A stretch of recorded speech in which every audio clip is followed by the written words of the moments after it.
पुत्र व्हावा ऐसा गुंडा ज्याचा तिन्ही लोकी झेंडा. सुजितच्या बाबांच्या डोळ्यातले अश्रू सांगत होते. अतिशय उत्कृष्ट ग्रंथाची निर्मिती ज्यांनी केली आणि त्याचा प्रकाशन समारंभ आज या ठिकाणी आयोजित केलेला आहे ते माझे मित्र सुजित धर्मपात्रे.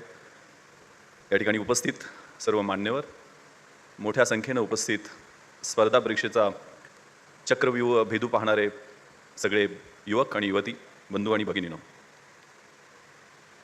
देणाऱ्याने देत जावे, घेणाऱ्याने घेत जावे. हिरव्या पिवळ्या माळावरून हिरवी पिवळी शाल घ्यावी. सह्याद्रीच्या कडाकडून छातीसाठी ठाल घ्यावी. वेड्यापिशा ढगांकडून वेडेपिशे आकार घ्यावे. रक्तामधल्या प्रश्नांसाठी पृथ्वीकडून होकार घ्यावे.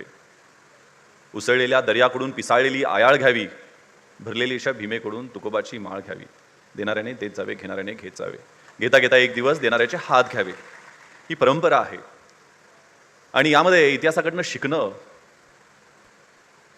इतिहासाच्या आदर्शांकडून आपले आदर्श कसे निर्माण होतील यासाठी प्रयत्न करणं, या उद्दिष्टानं सुजितने आधुनिक भारताचा इतिहास या ग्रंथाची निर्मिती केलेली आहे. अत्यंत सोप्या भाषेमध्ये. त्यात अनेक मॅप्स आहेत, अनेक फोटोग्राफ्स आहेत. अतिशय पिक्टोरियल, म्हणजे वाचताना एकदम सुलभ वाटेल आणि थेट मेंदूमध्ये जाईल. म्हणजे मी वाचत होतो की मॅन्डरिन चीनी भाषेमध्ये 96 मूळाक्षर आहेत की ज्यामुळे त्यांची मेमरी खूप शार्प होते, डाव्या मेंदूचा विकास होतो. आणि अशा पद्धतीचंच पुस्तक की जेणेकरून इतिहासाचा पूर्ण अभ्यास आणि इतिहासाचा खऱ्या अर्थानं गाभा कळेल अशा पद्धतीचा हा ग्रंथ आहे. आता भागवत सरांनी सांगितलं आणि मी BA इतिहास केलेला आहे. मी इंजिनिअरिंगचं ॲडमिशन सोडून आर्ट्समध्ये प्रवेश केलेला होता. कारण मला 10वीला इतिहासाला 60 पैकी 60 मार्क होते. आमच्याकडे 100 मार्कांची सोशल सायन्स समाजशास्त्र असायचा आणि एकूण मला 98 मार्क होते. त्यात भूगोलाला 38 मार्क होते आणि इतिहासाला 60 पैकी 60 मार्क होते. त्यामुळे मला वाटलं की इतिहास माझा एकदम बेस्ट सब्जेक्ट आहे, मला इतिहासाचं सगळं चांगलं कळेल. ज्यावेळेला इतिहासाचं गोल्ड मेडल घेऊन मुंबईला गेलो त्यावेळेला मला खऱ्या अर्थानं इतिहास काय आहे ते पहिल्यांदा कळायला लागलं. कारण राजा रजवाड्यांचा इतिहास, युद्धांचा इतिहास, तहांचा इतिहास, अशाच पद्धतीचा इतिहास सुरुवातीला मी अभ्यासलेला होता. पण ज्यावेळेला VK अग्निहोत्रींचं Indian history for preliminary examination हे पुस्तक घेतलं, मोठा ग्रंथ होता, तुझ्याच ग्रंथा एवढा सुजित, की ज्या ग्रंथाच्या पहिल्या पानावरच मला 19 इंग्रजीचे शब्दच अडकले. म्हणजे मला कळत नव्हतं की याचे अर्थ काय आहेत. म्हणून मी स्वतःची इतिहासाची इंग्लिशची डिक्शनरी बनवली आणि ते सब्जेक्ट समजून घेण्याचा प्रयत्न केला. नंतर मात्र त्यावेळेच्या ट्रेंडप्रमाणे अजूनही तो ट्रेंड थोडाफार तसा आहे. सबल्टन हिस्ट्री म्हणजे हिस्ट्री फ्रॉम बिलो, खालून येणारा इतिहास, त्यावेळची आर्थिक सामाजिक परिस्थिती काय होती, शेतकऱ्यांचं जीवन कसं होतं, कामगारांच्या चळवळी कशा होत्या, या अनुषंगाने इतिहासाचा वेगळ्या पद्धतीनं अभ्यास सुरू केला आणि इतिहास वेगळ्या पर्स्पेक्टिव्हनं कळायला लागला. एक कुठेतरी मी वाचलेलं होतं की एक पडली चूक, चूक म्हणजे खेळा, एक पडली चूक, त्यानं नाल झाला निकामी, नाल झाला निकामी, त्यानं घोडा झाला कुचकामी, घोडा झाला कुचकामी, त्यानं सैनिक हरला लढाई, सैनिकांना लढाई, त्यानं युद्ध हरले आणि त्यातनं युद्ध हरले, त्यामुळं राजा आला खाली आणि राजा आला खाली, त्याला राजाला कोण वाली. अशा पद्धतीचे एक छोट्या चुकातनं, म्हणजे असं म्हणतात की तारीख ने कुछ ऐसे मंजर दिखाए है, लम्हों ने खता किती सदियों ने सजा पाई है. म्हणजे इतिहासामध्ये एक चूक, ज्याचा उल्लेख आता भागवत सरांनी केला की 1 जानेवारीला आपल्याकडे जी 1818च्या 200 वर्षानंतर जी दंगल झाली, त्याचं समाज जे मन आहे सर, जे सोशल फॅब्रिक आहे तेच विस्कटून चालायला लागलं. तर एक चूक, त्याचे परिणाम कशा पद्धतीनं होऊ शकतात असं आपण अनेक दाखल्यातनं शिकलेलो आहे. त्यामुळे इतिहासाचा योग्य पद्धतीनं अभ्यास, इतिहासाचा आंधळा अभिमान नको, पण इतिहासाचा अभ्यास असल्याशिवाय इतिहास घडवता येत नाही असं मला वाटतं पहिल्या प्रास्ताविकामध्ये सुजितनं लिहिलेलं आहे. त्यामुळे इतिहासावरचा एक अतिशय उत्कृष्ट असा ग्रंथ हा लिहिल्याबद्दल मी सुजित धर्मपात्रेचं खूप खूप अभिनंदन करतो, त्याच्या पूर्ण टीमचं अभिनंदन करतो. मी कुठेतरी वाचलेलं होतं की आईन्स्टाईननी काही सिद्धांत लिहिले आणि जग पूर्वी होतं तसं राहिलं नाही. एडिसननं काही थिअरीज दिल्या, त्यानंतर जगाची परिभाषा विज्ञानाची बदलली. नेल्सन मंडेला, महात्मा गांधी यांनी फिलॉसॉफीची भाषा, तत्त्वज्ञानाची भाषा बदलण्याचा प्रयत्न केला. झाकीर हुसेननं तबल्याची परिभाषा बदलली. रॉजर बॅनिस्टर, एडमंड हिलरी यांनी फिजिकल कॅपॅसिटीज काय असतात, आपल्यातल्या क्षमता काय असतात याच्यामध्ये बदल करण्याचा प्रयत्न केला. अशा पद्धतीनं प्रत्येकामध्ये एक शक्ती असते की आपण आपल्या ज्या 70 वर्षाचं 80 वर्षाचं जे काही आयुष्य आहे त्यामध्ये परिभाषा बदलू शकतो. आपल्या सर्वसामान्य जीवनामध्ये सुद्धा आणि आपल्या कलेक्टिव्ह कॉन्शियस, आपल्या सामुदायिक जीवनामध्ये सुद्धा हा बदल घडू शकतो. त्यामुळे इतिहासातनं, कारण मला अभिनंदन खास करून सुजितचं यासाठी करायचं की आपण जनरली आधुनिक भारताचा इतिहास म्हटल्यानंतर प्लासीची लढाई 1757ला झाली होती त्यानंतर मानतो. त्यानंतर 1857चं जे बंड झालं त्यानंतर काही जण म्हणजे इंडिया स्ट्रगल फॉर इंडिपेंडन्स हे खूप बिपिनचंद्रांचं पॉप्युलर पुस्तक आहे, त्यामध्ये इतिहास 1857 नंतरचा आपण अभ्यास करतो. पण त्यानं 1600 हा सण ठरवला असावा. त्याचं कारण म्हणजे छत्रपती शिवराय हे 1630 मध्ये जन्माला आले. शिवरायांचे 8वावे रूप, शिवरायांचा 8वावा प्रताप, शिवरायांचा 8वावा साक्षेप भूमंडळे, शिवरायांचे ऐसे चालणे, शिवरायांचे ऐसे बोलणे, शिवरायांचे सलगी देणे ऐसे असे. तेव्हा त्या छत्रपती शिवरायांच्या जीवनातला जे भागवत सरांनी सांगितलं की त्यांच्या प्रत्येक पत्रामधनं एक वेगळी मॅनेजमेंटची थिअरीच आपल्याला कळते. म्हणजे आग, प्रकाश, धूर याचा कम्युनिकेशनसाठी कसा वापर करावा, कोणती माणसं कशा ठिकाणी कुठल्या पद्धतीनं वापरायची. म्हणजे हिरोजी फर्जंद असतील, सोमाजी नाईक असतील, आता अलीकडे आलेला सिनेमा तुम्ही पाहिला असेल फर्जंद नावाचा, की कशा पद्धतीनं 60 लोकांनी युद्ध करून पन्हाळा जिंकला. आणि सिस्टमॅटिक प्लॅनिंग, म्हणजे मला कुठेतरी वाचनात आलं की निकोलस नावाचा इंग्रजी वकील त्यांच्या दरबारात 6 जून 1674ला ज्यावेळेला राज्याभिषेक चालला होता त्यावेळेला आलेला होता आणि त्याला आश्चर्य वाटलं की 4 हत्ती रायगडावर कसे आहे. त्यांना प्रश्न पडला की ही पायवाटसारखी येणारा रस्ता आहे, इथनं हत्ती कसे आले, एवढे मोठेचे मोठे हत्ती कसे आले. आणि त्याला राहुलं नाही म्हणून महाराजांना विचारलं. त्यावेळेला महाराजांनी सांगितले की ज्यावेळेला 1656 साली रायरी घेतला त्यावेळेला कर्नाटकातनं एक मादी आणि एक नर अशी 2 पिल्लं त्यांनी त्यावेळेला पाला दाखवून वरती आणली. त्या 18 वर्षापूर्वी त्यांनी विजन पाहिलेलं असतं की हा माझा किल्ला राणा, हा राज्याभिषेक या ठिकाणी होणार आहे. ते 2 पिल्लं मोठी झाली आणि त्या पिल्लांना 2 मोठी पिल्लं झाली आणि अशी 4 हत्ती त्यावेळेला मोठ्या शेपमध्ये होते. आणि कशासाठी, आपलं बलिदान देण्यासाठी, आपलं सर्वस्व अर्पण करण्यासाठी हे मावळे तयार व्हायचे. कुठे मी वाचत होतो की कनेरगडच्या लढाईनंतर रामजी पांगेरा ज्यावेळेला धारातीर्थी पडला त्यावेळेला महाराज स्वतः त्याच्या वडिलांना भेटायला गेलेले होते. सोन्याच्या मुद्रा हातामध्ये होता, पण त्या रामजी पांगेरांनी त्या मुद्रा घेतल्या नाहीत. ते म्हणाले कशापायी, स्वराज्यासाठी माझा लेख गेला, हे माझ्यासाठी खूप अभिमानाची गोष्ट आहे.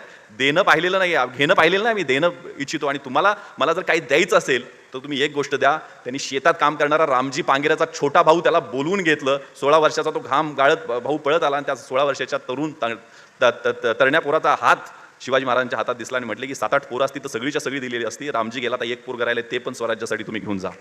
अशा पद्धतीची देशप्रेमाची भावना, अशा पद्धतीची राष्ट्रनिष्ठा ही आपल्या इतिहासातनं निर्माण होते.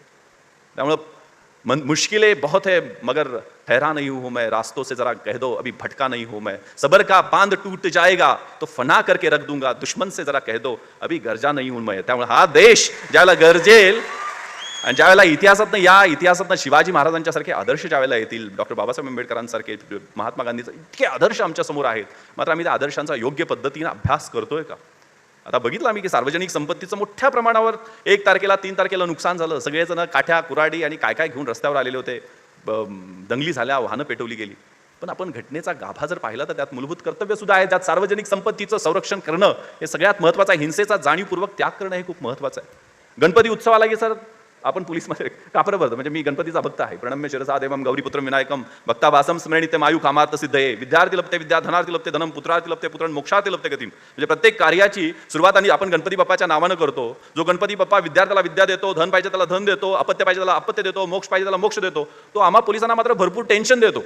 का माहीत नाहीये, कारण आमचं अटेन्शन ज्या पद्धतीचं त्या बाप्पाच्याकडे असलं पाहिजे.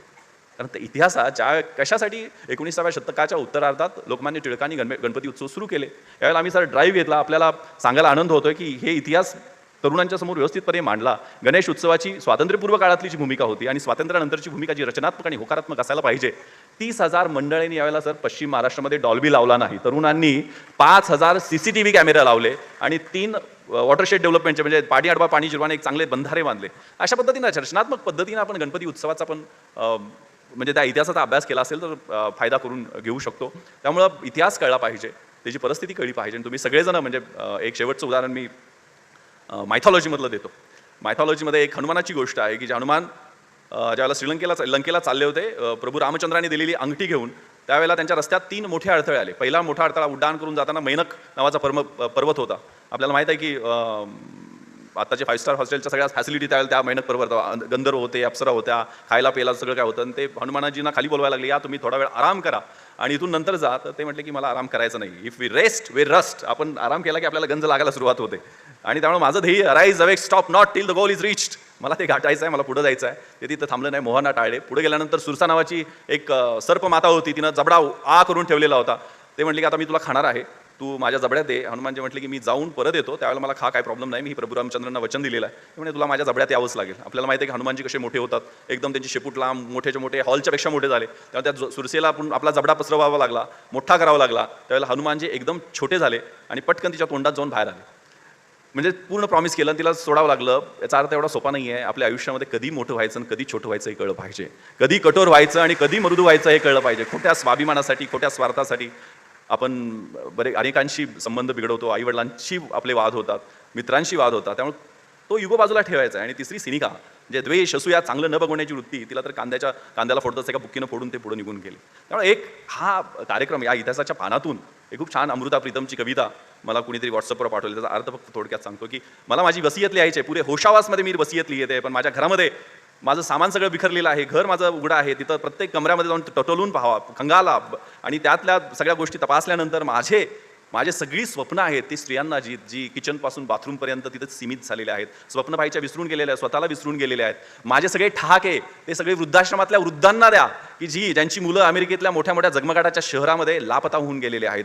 माझे रंग, मेरे टेबल पर देखना कुछ रंग पडे होंगे, उन रंगों से रंग देना उस बेवा की साडी जिसके आदमी के खून से बॉर्डर रंगा हुआ है. त्या बॉर्डरमध्ये तिथंच तो काल झोपलेला आहे तिरंग्यामध्ये लिपटून, त्याला द्या. माझा जो मान, माझी आबरू आहे ती आहे उस वेश्या के नाम जो जिस्म बेचती है अपनी बेटी को पढ़ाने के लिए. माझा जो एक प्रत्येक युवकाला, प्रत्येक तरुणाला पकडवा आणि त्याला एक इंजेक्शन लावा माझ्या आक्रोशाचं, कारण त्यांना कधीतरी क्रांती करावीशी वाटेल, त्यावेळेला त्याची गरज पडेल. आणि माझी जे अश्रू आहेत ते शायरांना द्या. प्रत्येक थेंबामधून एक गजल निर्माण होईल, ये मेरा दावा है.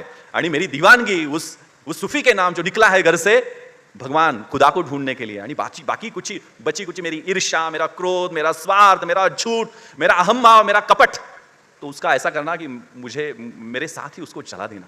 आपण हे ॲस्पेक्ट काय शिकायचे आहेत आणि कशा पद्धतीने आपल्या जीवनाला सामोरे जायचं आहे, कसं दुरितांचे तिमिर जावो, विश्व स्वधर्म सूर्य पाहो, जो जे वांछील तो होते लाहो. उद्दिष्ट जे आहे ते अंधारातून प्रकाशाकडे जायचं आहे, अज्ञानाकडून ज्ञानाकडे जायचं आहे. आणि एक चांगलं कल्याणाचं उद्दिष्ट घेऊन स्पर्धा परीक्षेमध्ये मला मगाशी चर्चा करताना सांगितलं की जवळजवळ 2 लाख मुलं या पुण्यामध्ये अभ्यास करतायत, जो 1000 कोटीच्या वर त्या इंडस्ट्रीसारखा तो टर्नओव्हर स्पर्धा परीक्षेच्या पुस्तकांचा आणि क्लासेसचा झालेला. पण मी सांगू इच्छितो की अनेक क्षेत्र आहेत, तुम्ही जो अभ्यास करताय त्यातनं खूप चांगला नागरिक तयार होत आहे. तुम्ही इंडियन पॉलिटी वाचताय, राज्यशास्त्र वाचताय, इतिहास वाचताय, अर्थकारण वाचताय, वेगवेगळ्या मेंटल ॲबिलिटीज आणि इथिक्स आणि इंटिग्रिटीचा अभ्यास करताय. म्हणून तुमचं व्यक्तिमत्व हे भरीव, म्हणजे ज्याच्या चेहऱ्यावर तेज आहे, ज्याच्या देहामध्ये शक्ती आहे, ज्याच्या बुद्धीमध्ये विवेक आहे, ज्याच्या हृदयामध्ये करुणा आहे, ज्याचं राष्ट्रावर प्रेम आहे, जो चारित्र्यानं शुद्ध आहे, ज्याच्या आईवडिलांच्यावर श्रद्धा आहे, ज्याच्या मनगटामध्ये बळ आहे, जो स्त्रियांसारखा निर्भय आहे, असा युवक आणि युवती या प्रक्रियेतनं तयार होणार आहे. पुन्हा एकदा सुजितचं खूप खूप अभिनंदन. धन्यवाद. जय हिंद.